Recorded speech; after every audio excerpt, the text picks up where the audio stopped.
말씀 씨앗을 심어요.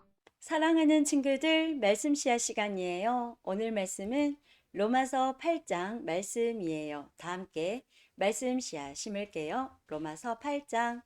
그러므로 이제 그리스도 예수 안에 있는 사람은 정죄를 받지 않습니다. 그것은 그리스도 예수 안에서 생명을 주시는 성령의 법이 죄와 사망의 법에서 여러분을 해방시켰기 때문입니다. 율법이 죄의 본성 때문에 연약하여 할 수 없었던 것을 하나님께서는 죄를 없애기 위해 자신의 아들을 죄 있는 사람의 모양으로 보내심으로써 행하셨습니다. 하나님께서는 죄인들 속에 거하고 있는 죄에 대해 유죄 판결을 내리셨습니다. 이렇게 하여 죄의 본성에 따라 살지 아니하고 성령에 따라 살고 있는 우리에게 율법의 의로운 요구들이 완벽히 이루어졌습니다. 죄의 본성을 따라 사는 사람들은 죄의 본성이 바라는 일을 생각하지만 성령을 따라 사는 사람들은 성령이 바라시는 일을 생각합니다. 죄의 본성이 지배를 받는 사람의 생각은 죽음이지만 성령의 지배를 받는 사람의 생각은 생명과 평강입니다. 죄의 본성이 생각하는 것은 하나님을 거스르는 것입니다. 그것은 하나님의 법에 복종하지 않을 뿐 아니라 할 수도 없습니다. 죄의 본성의 지배를 받는 사람은 하나님을 기쁘시게 할 수 없습니다. 그러나 하나님의 영이 여러분 안에 계시다면 여러분은 죄의 본성의 지배를 받지 않고 성령의 지배를 받게 됩니다. 누구든지 그리스도의 영이 없는 사람은 그리스도에게 속한 사람이 아닙니다. 반면 그리스도께서 여러분 안에 계시다면 여러분의 몸은 죄 때문에 죽은 존재이지만 여러분의 영은 의 때문에 살아 있습니다. 예수님을 죽은 사람들 가운데서 다시 살리신 분의 영이 여러분 안에 살아 계시면 여러분 안에 계신 그분의 영으로서 여러분의 죽을 몸도 살리실 것입니다.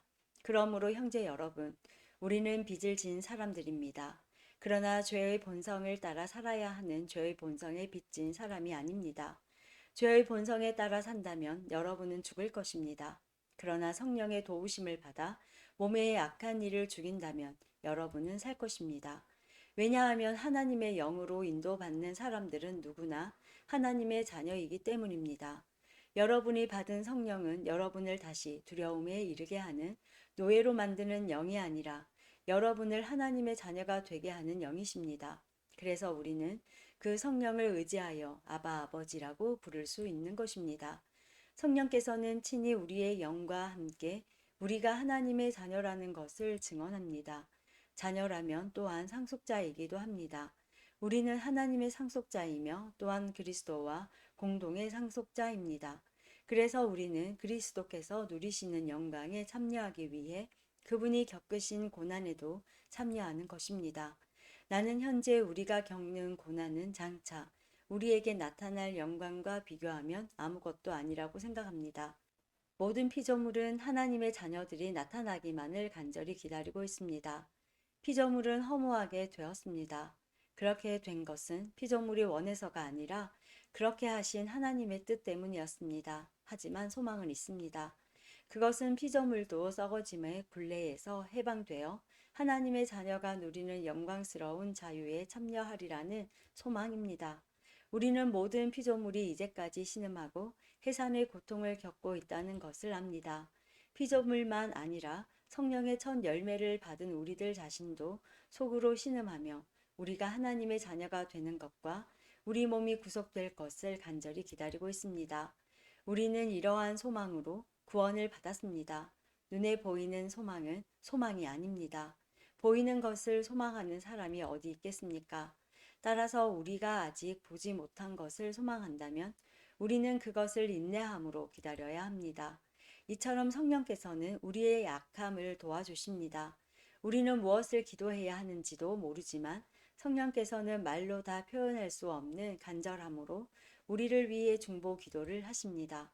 사람의 마음을 꿰뚫어 보시는 하나님께서는 성령의 생각이 무엇인지를 아십니다. 그것은 성령께서 하나님의 뜻에 따라 성도들을 위해 중보 기도를 하시기 때문입니다. 우리는 하나님께서 모든 일을 하나님을 사랑하는 사람, 즉 하나님의 목적을 위해 부름을 입은 사람들의 선을 위하여 하신다는 것을 알고 있습니다. 하나님께서는 전부터 아셨던 사람들을 그분의 아들과 동일한 형상을 갖도록 미리 정하시고 하나님의 아들을 많은 형제들 중에서 맏아들이 되게 하셨습니다. 하나님께서는 미리 정하신 사람들을 부르셨고 부르신 사람들을 의롭다고 하셨고 의롭다고 하신 사람들을 영화롭게 하셨습니다. 이 점에 대해 우리가 무엇이라고 말할 수 있겠습니까? 하나님께서 우리 편이시라면 누가 우리를 대적하겠습니까? 자기 아들까지도 아끼지 않고 우리 모두를 위해 내어주신 분께서 그 아들과 함께 우리에게 모든 것을 은혜로 주지 않으시겠습니까? 하나님께서 택하신 사람들을 누가 고소할 수 있겠습니까? 의롭게 하시는 분은 하나님이신데 누가 감히 죄가 있다고 판단하겠습니까? 죽으신 분은 그리스도 예수이십니다. 그분은 죽으셨을 뿐만 아니라 다시 살아나 하나님의 오른편에 앉아 계시면서 우리를 위해 중보 기도를 하고 계십니다. 누가 우리를 그리스도의 사랑에서 끊을 수 있겠습니까? 환난입니까? 아니면 어려움입니까? 핍박입니까? 그렇지 않으면 굶주림입니까? 헐벗음입니까? 위험입니까? 아니면 칼입니까? 성경에 기록된 것처럼 우리는 하루 종일 주님을 위해 죽음에 직면하고 있습니다. 우리는 도살당할 양과 같은 대접을 받았습니다. 그러나 우리는 우리를 사랑하신 하나님을 힘입어 이 모든 것을 이기고도 남습니다.